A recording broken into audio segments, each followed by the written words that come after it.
going on YouTube? It's been a minute since I made a video. It seems like I keep having these long breaks because I am sick. I am under the weather, not feeling good, have the flu, been throwing up, nose been running. Y'all didn't want to know that, but I had to tell y'all.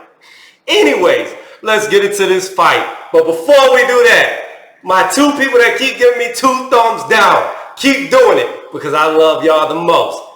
And now, here we go. Regis versus Josh. Who's gonna win? How do I see this fight going?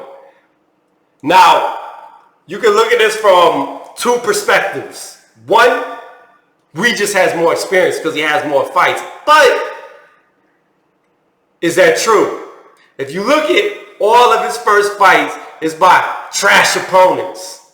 Now, recently he has stepped up in quality, but Josh has a much better quality of opponent list from start till now, but he has less fights. So it's a toss-up who you want to say has more experience. I would say it's pretty equal. If you go off the quality of opposition, I think the scale pretty much balances between the two. Who do I feel is going to win this fight?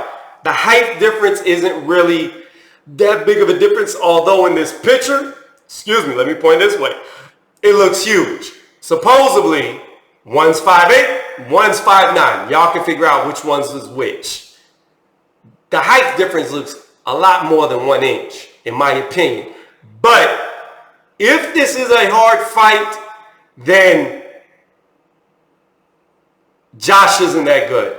Because Regis is an easy fighter to beat. This should be, is technically sound, as Josh is. We're keeping this high guard and coming off the jab to set stuff up. He should be able to walk through and beat somebody like Regis with ease unless he gets hurt by a power shot, probably to the body. I don't really see Regis being able to unload on Josh's face unless it starts to the body first, because here's what people don't understand.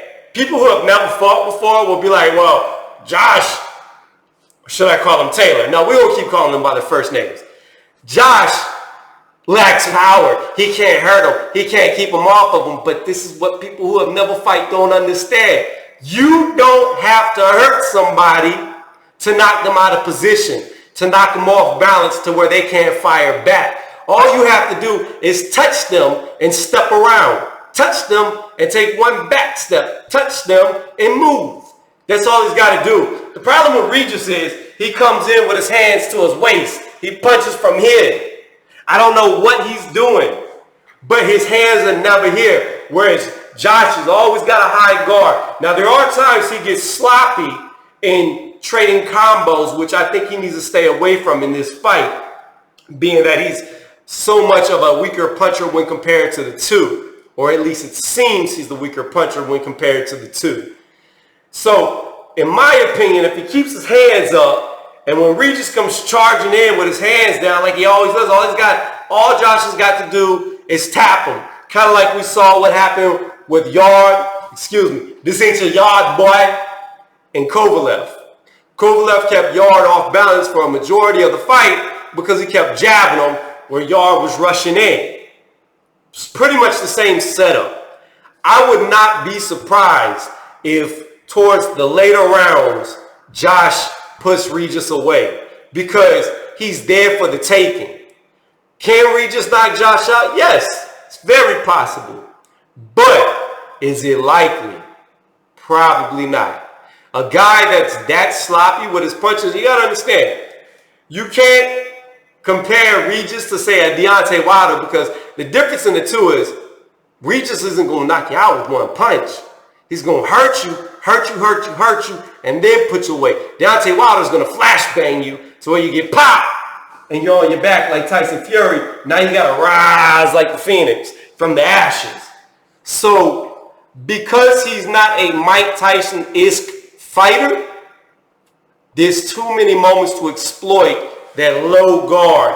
And no matter how much Regis tries to change his style against this, he's always going to revert back to muscle memory, what he knows best, especially when it intensifies. He's going to come down. I just feel like Josh can just move out the way and pop him. and keep them off balance. Once again, you do not have to hurt somebody to keep them off of you. If you are the taller man, all you have to do is tap them. And I did that very soft. Just listen. Very soft. Tap them lightly, and they'll stop. And that 1 second that they stop, or hair of a second that they stop, you can move. As long as he doesn't sit there and try to trade, because Josh falls victim to the same problem. When he gets in the pocket, his hands will drop and he'll throw combos from below his shoulders, meaning the top of his gloves is below his shoulders. And he'll throw from here. So if he does that, he could possibly get put away, but I doubt he will. Unless it's later in the round when he's already picked Regis apart. I don't see Regis winning. I don't really even see it a competitive fight. It could be depending on how Josh does this strategically. But if I was in Josh's corner, all I would tell him is fight off the back foot and jab this motherfucker when he drops his hands and comes in. Jab him, jab him, jab him. Jab him, jab him, jab him. Step around, step around, step around. Jab him, knock him off balance.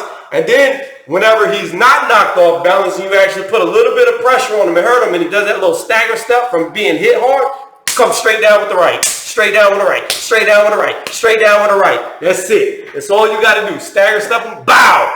But do not get in there and trade hooks with this man. Fight him from range and stay away. Knock him off balance, stay away. It's a very easy fight for him to win.